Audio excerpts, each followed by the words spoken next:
এই দেখুন, এটা কাঁঠালের বীজ। এগুলো আমি কেটে জলে ভিজিয়ে দিয়েছিলাম। এর সঙ্গে একটা কষ থাকে, তো জলে ভিজিয়ে রাখলে সেই কষটা চলে যায়।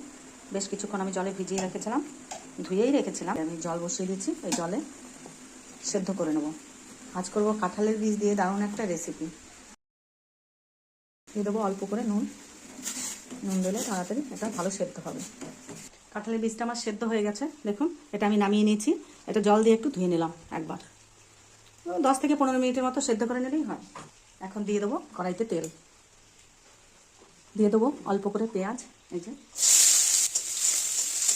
একটু নাড়াচাড়া করে নিয়ে এখন আমি দিয়ে দেবো রসুন। রসুনটা দিয়ে দেবো।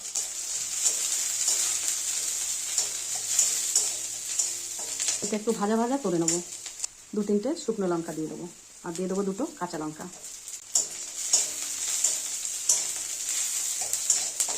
কাঁচা লঙ্কা শুকনো লঙ্কা মিশিয়ে করলে এটা আলাদা একটা স্বাদ হয়, দারুণ লাগে কিন্তু। এখন দিয়ে দেবো যেই কাঁঠালের বীজটা আমি সেদ্ধ করে রেখেছিলাম সেই বীজটা।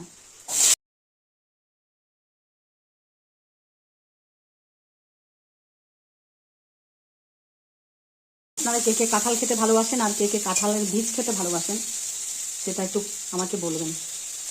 কারণ আমি বীজটা বেশি ভালোবাসি, কিন্তু কাঁঠাল না খেলে তো বীজটা পাওয়া যাবে না, যার জন্য কাঁঠালটাও খেতে হয় একটু। আমি কম বেশি কাঁঠালটাও ভালোবাসি। আজ আমি করবো কাঁঠালের বীজ বাটা। এই বাটাটা কিন্তু দুর্দান্ত লাগে।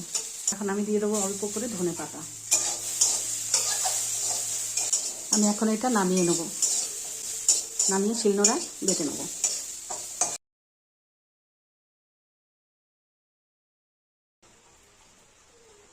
এখন আমি এটা বেটে নেব।